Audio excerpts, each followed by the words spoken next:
y'all. I haven't been on this channel in forever. Hopefully, y'all can hear me because, yeah, I know this phone is kind of messed up. But anywho, this is just one of my old phones. But yeah, I wanted to get on here and go live because I get up in the mornings, I'm doing my makeup. I'm not even done blending. I'm doing my makeup. I got work in the next hour or so. And um I was listening to a podcast like I normally do in the morning, and I didn't finish listening to it. It's called, actually, I'm not going to say what it's called because bump that. I get so sick of the colorism everywhere, literally everywhere, y'all. I was watching this podcast with a comedian I like to watch, and basically, it's not the comedian's fault, so don't get me wrong. It's the podcast's fault because basically the comedian made a statement and said that when your woman is unattractive, that people treat you differently, right? That's what I heard. And then, or that's what I heard on the podcast, basically. And basically, when he said that statement, you know how they will show you a picture, or sometimes when you're listening to the news, they'll say something and they'll show you a picture related to it. So, why, when he said that, they show a dark skinned woman on the screen, and it just so happened to be a light skinned woman who is interviewing him? So, this is the thing, bro. What light skinned women don't understand, and what white women and most women who are not dark skinned do not understand, because they live life in this fake bubble that the patriarchy created for them, is that basically being the top of the food chain in the patriarchy just means that you are willing to do anything that a man tells you to do. Basically, you're willing to take on ideologies and principalities that are more beneficial to men than they are to women, basically. So, basically, with the colorism thing, like, my thing is, if the comedian is telling the truth that people treat you differently when your woman is unattractive, and when I hear that, honestly, I don't see women doing that. I can see men doing that to other men, right? But I don't see women doing that to men. As in, if you're walking through like a store or whatever, and you have a unattractive woman, I don't see other women giving you issues because your woman is unattractive. But I do see that happening in men, because what we don't do in this world, or in this society that I see, is we don't fault men for the things that they do. Even with the trans community and the LGBTQ community, I often am confused because they often blame women for making men feel uncomfortable with their community, when I was a teenager, and there were gay guys around, most of the time women were the ones protecting them, like making sure the guys didn't beat them up, making sure, you know what I'm saying, like they were safe, basically.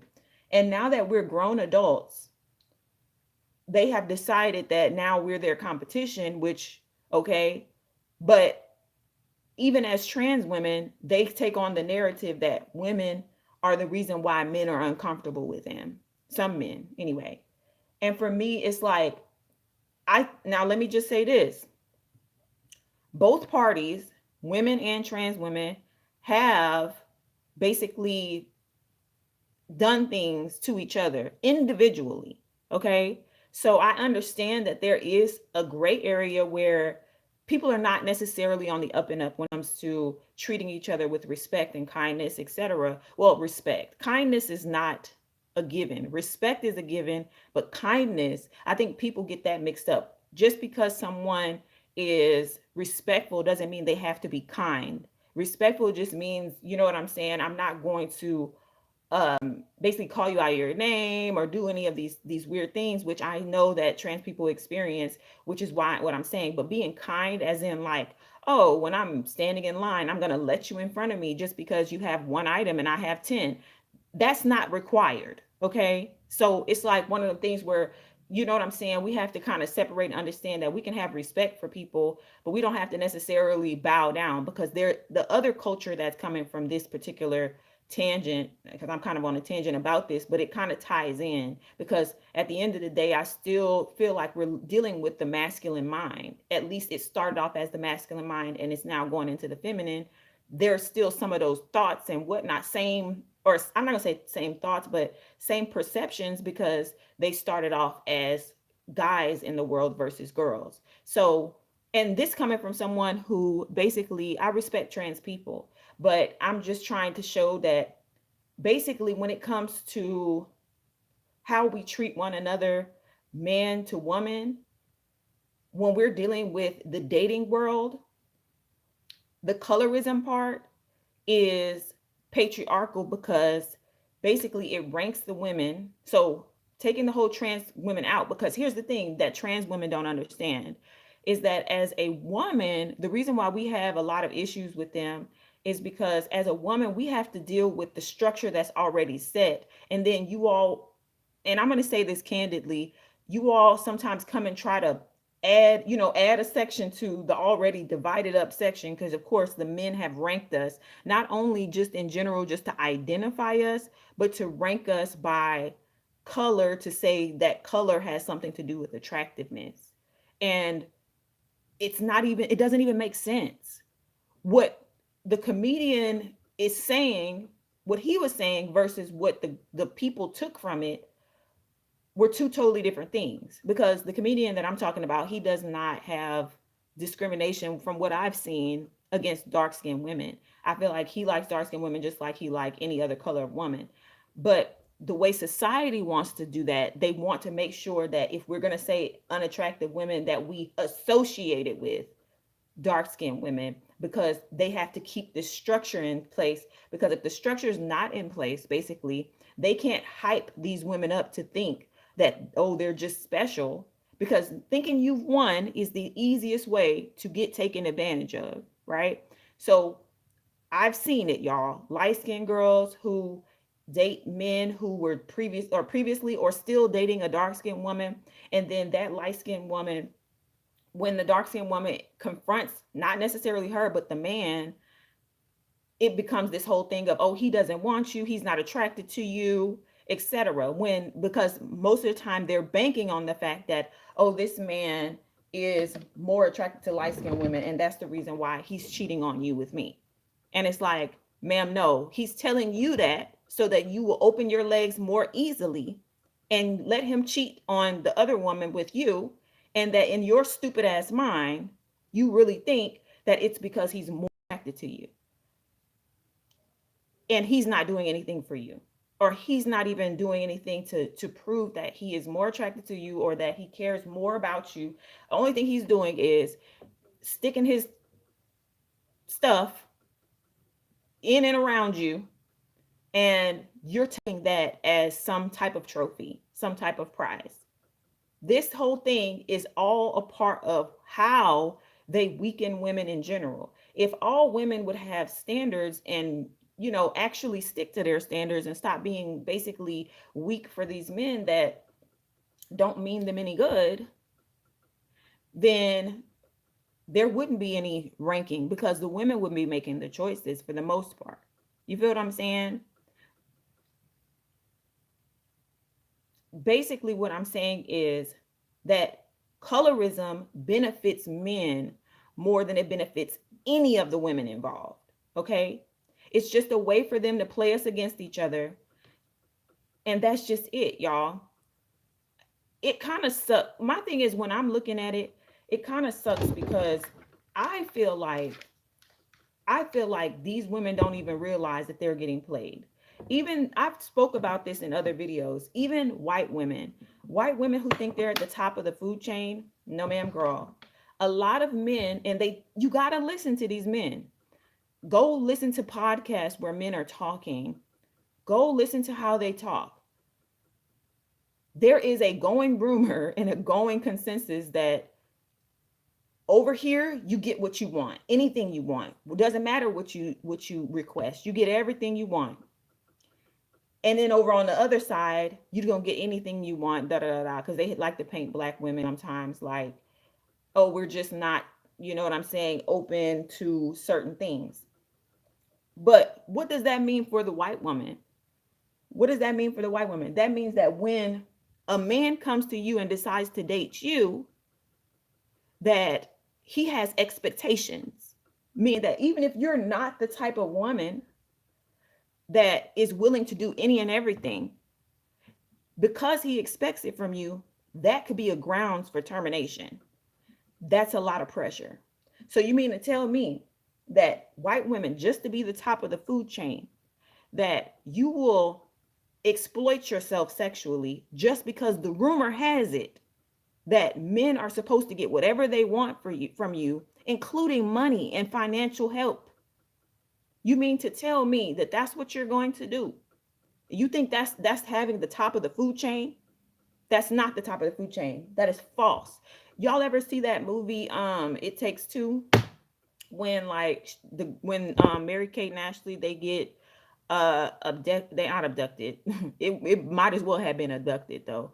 They basically got adopted by this family called the Butt Kisses, and basically she didn't want to be in the family so bad that they were trying to like make her feel special, so they gave her this crown which was like made, I forgot what the crown was made of out of, but she was sitting on a toilet stool. She was sitting on a toilet at the top of a junk pile because they were like a family that had like a junkyard, and basically she had to work in the junkyard. They adopted a bunch of kids so that like all the kids would have to work in the junkyard.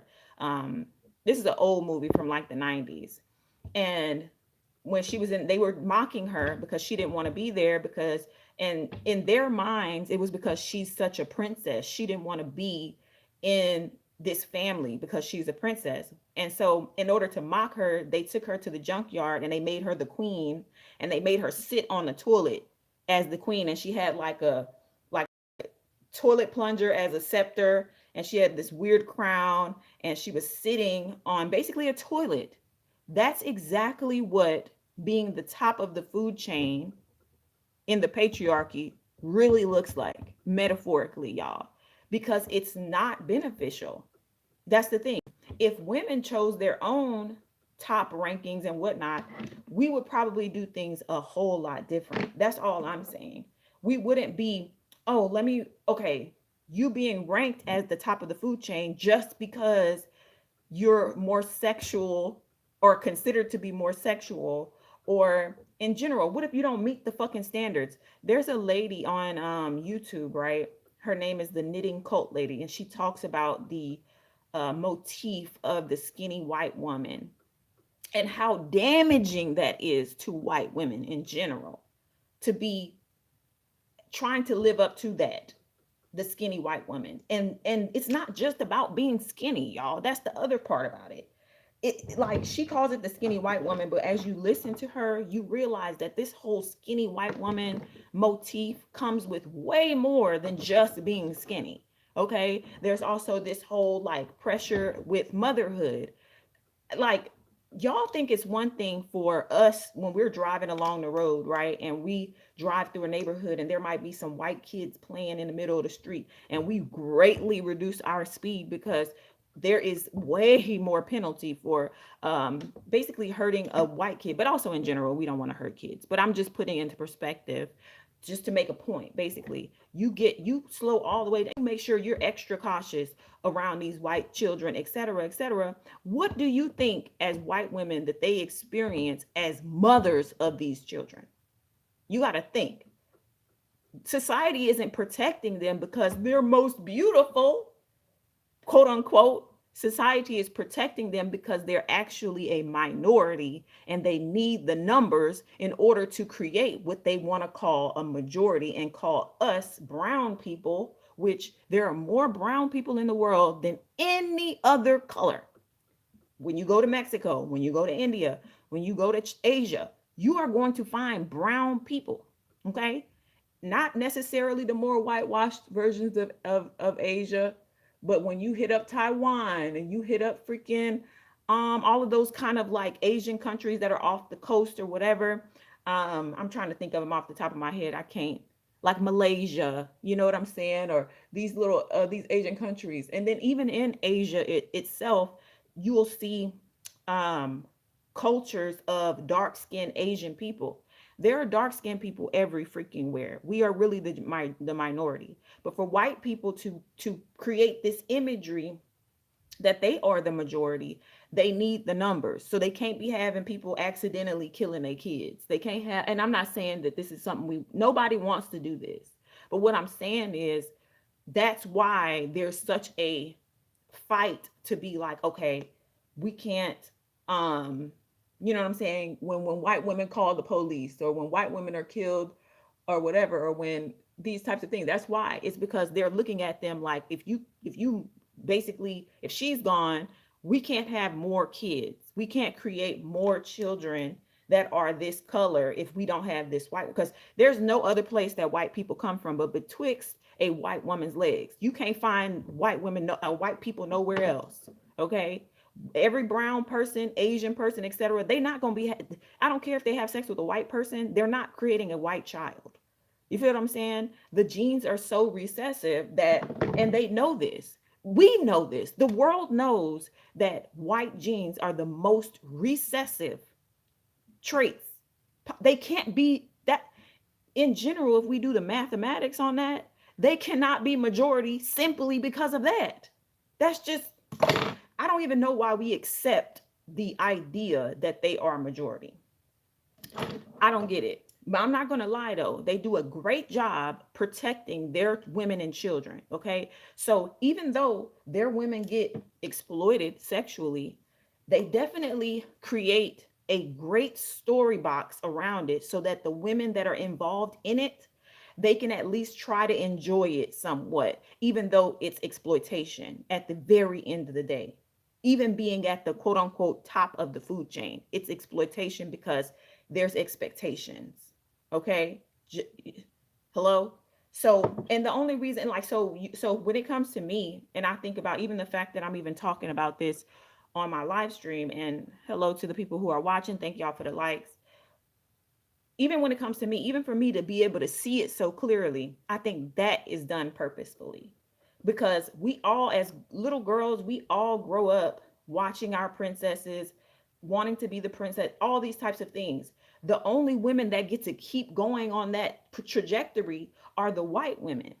What happens to us as young girls is there's a splitting at some point when we realize that the fairy tales that they told us have zero to do with our lives. Whereas a lot of times in white society, especially if you are particularly blonde hair, blue eyed, skinny white woman, you are actually able, or they are actually able to stay in that little princess bubble of the world, and they're able to actually create, sometimes depending on their life choices, that fairy tale where they meet Prince Charming, they have the fairy tale wedding, they do all the things. Whereas the rest of the little girls, who again, we all receive the same programming, the princesses, the da da da da da, growing up, there's a point where it drops off for the rest of us. Okay. And therefore, that's when the bubble is burst for us, but they get to stay in the bubble, aka this is the same symbolism that they used in Wicked with Glinda and the bubble. That's the whole point of the bubble in my mind. I haven't watched that movie because that movie is just too long. Like, they're just, I feel like movies are just too long. Like, I don't have time for that. But I mean, I'll watch it, but in parts. I'm not gonna go to the movies and watch nothing for 2.5 hours. That's too much. But with Glinda, I feel like that bubble symbolism, and even with Glinda in the bubble, y'all, um, it's a mockery because Ariana Grande ain't even no blonde hair, blue eyed white woman.